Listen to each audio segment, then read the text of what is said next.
You can't live on $30 an hour here in the West. Now we have a shitty economy where there's no more jobs that men used to excel at. Don't let them fool you. Okay, millions of men in their prime working age are leaving the labor force, creating a hole in the what? Market? Let's see. Begin this hour with a not so bravo topic. We're talking about jobs and a major hiring crisis. It's a problem really bigger and older than the great resignation you've heard so much about. It's a problem you're not going to find in the unemployment rate, which is, of course, at near record lows. And it's because a large number of Stop with the lies.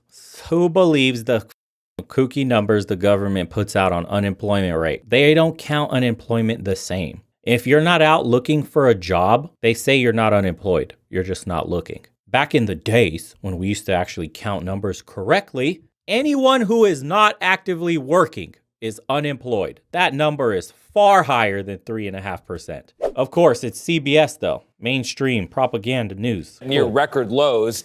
And it's because a large number of American men in particular, men in their prime working years, are actually not working. And they're not even looking for work. The result is a bit of a mystery and also a major hole in the American economy.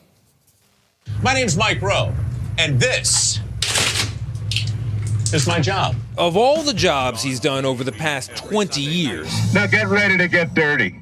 And Mike Rowe has done them all as the host of Dirty Jobs on Discovery. From machines that dump. Well, now it's dirty jobs, isn't it? The hoses that suck. Gee. He's never claimed to be an economist. Thank you.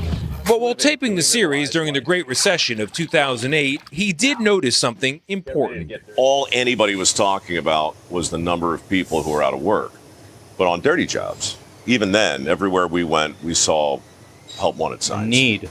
It turns out dozens of real-life economists and other researchers have a possible explanation: a long-term decline in male labor force participation, or as one think tank summarized it, men not at work. This is a men problem by and large, right? Seems to be.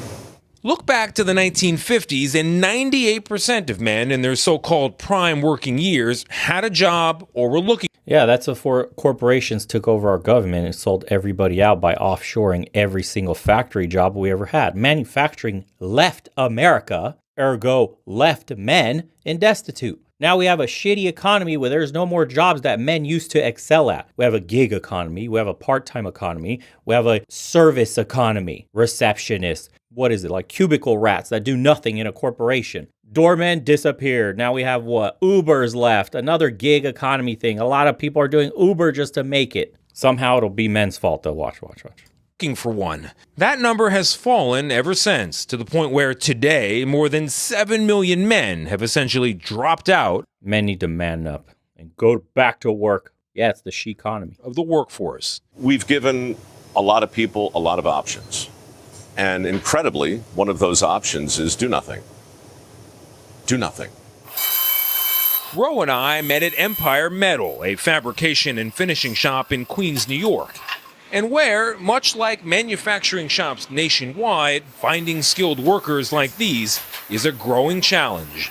We have more jobs than we have people for. About 1.5 jobs for every one worker. Jay Timmons, who leads the National Association of Manufacturers, describes all this. Plus, why would you want to weld, bro? Welders are disgusting. Women don't want to date a welder. If you're a welder making $150K with your fully paid off truck, you can't even have a family started on $150K because you're tossed aside by the lawyer making $80. The delusion spans on both sides of the aisle. This as a profound problem for the companies he represents. 99.9% of them will say that their number one challenge right now.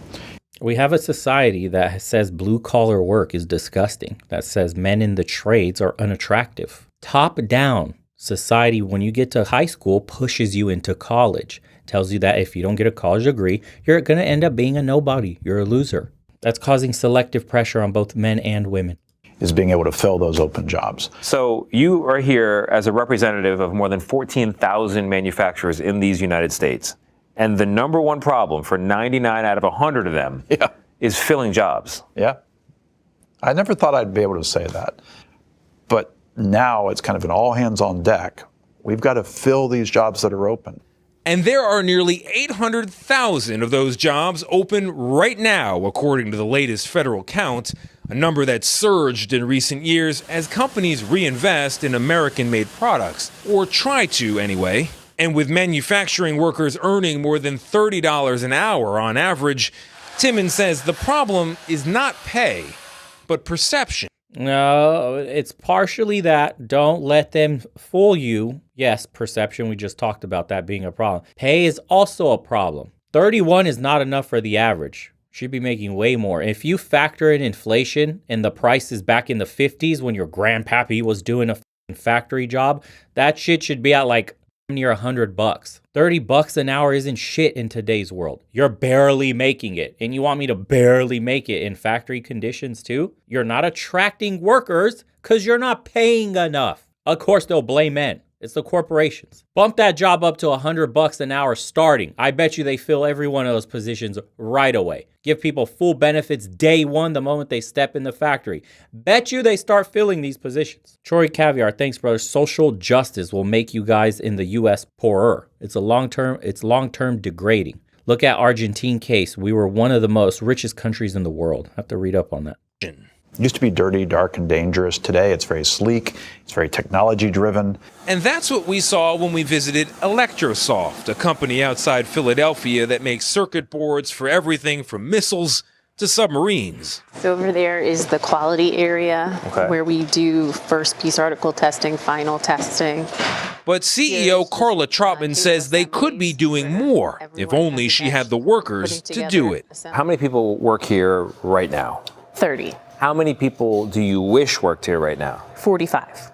So you got 15 people that you have jobs for, Yes. but you can't find them. Cannot. How much money in lost business is there in not being able to hire the people that you want? Around 5 million in top line revenue. 5 million Yeah, that would be here and that presumably you'd be paying taxes on. obviously. And that would yeah. go into people's pockets and would be going out into the broader economy. Yeah. Obviously, yeah, I'm paying taxes on the 5 mil. Why don't you pay your workers more? They'll be more productive. You know, people don't mind coming in to do overtime if it starts at $100 an hour. Shit, at $100 an hour, me coming straight out of high school, maybe only need to do a little bit of trade here and there, a year or two, to work on some of these more advanced lines. Oh my God. Are you kidding me? Are you kidding me? It wouldn't even be a thought. I wouldn't even think of college.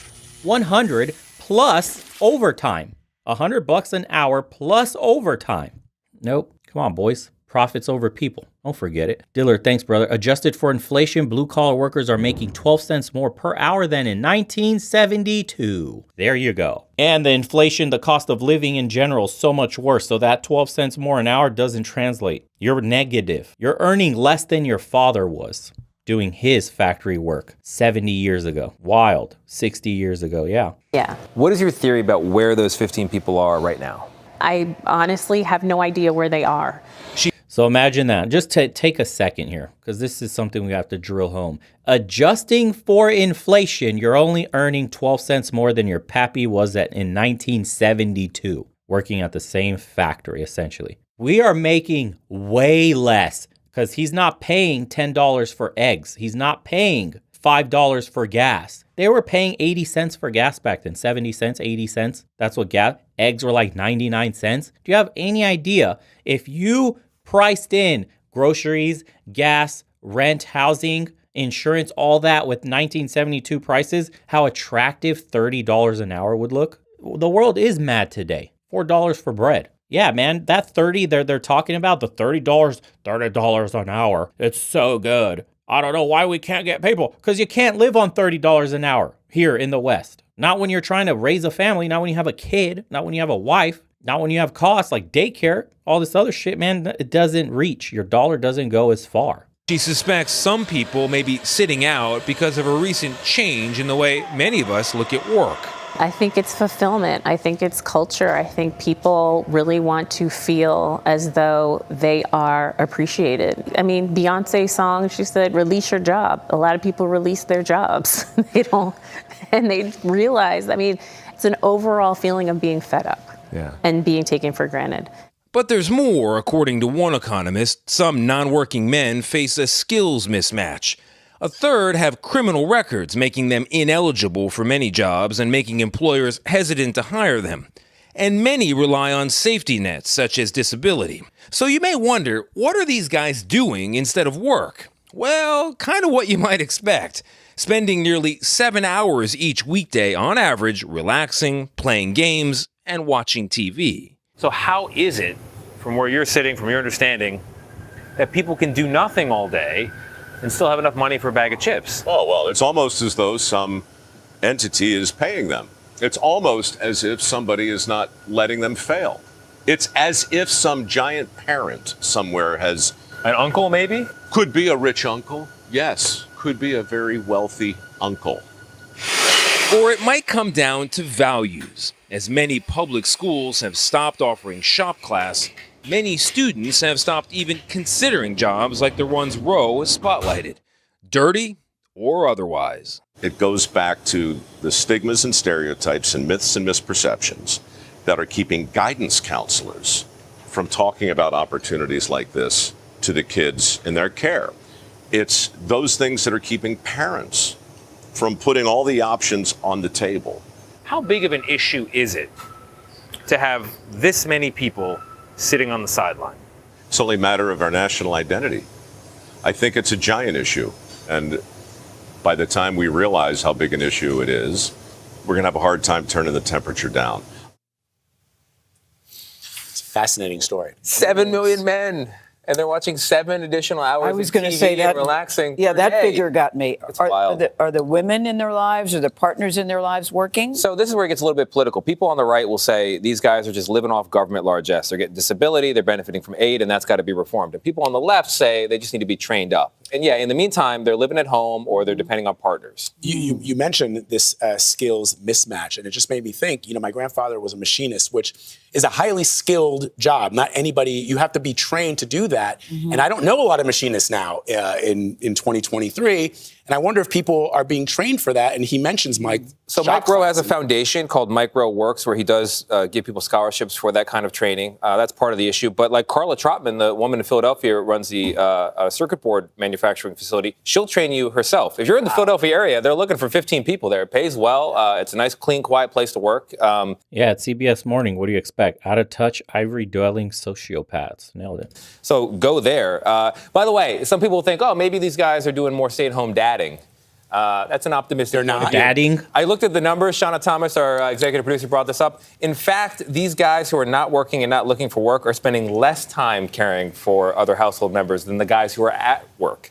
So they're doing less childcare, not even a little bit more. I don't know, but an able-bodied man who can work and doesn't, it's not attractive. I'm just going to say, not attractive. Bro, the video we just seen earlier says that women want to be the bread earners.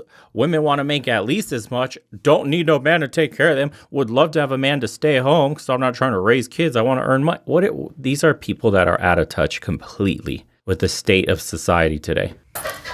And on that note, Okay. Yeah, has no idea. If you reverse their age back to 22 and put them out in the market today for jobs and dating, all of them would be fuming right now. You'd have 2 incels, and this chick would be strong, independent woman that don't need no man. Kids wouldn't even be in her life. Oh, look at this comment. This is such bull. I spent my entire 20s trying to get an apprenticeship in the labor industry, hundreds of applications, and never got a call back. When I finally got in a contracting job, which was the only thing I could get into, they lowballed us and paid us basically minimum wage until the company went under. After that, I got a job working from home that paid more than double what I was making as a contractor. These companies abuse their workers and underpaid them for decades. And now they're all in shock that no one wants to work for them. Ha! Couldn't have said it better myself.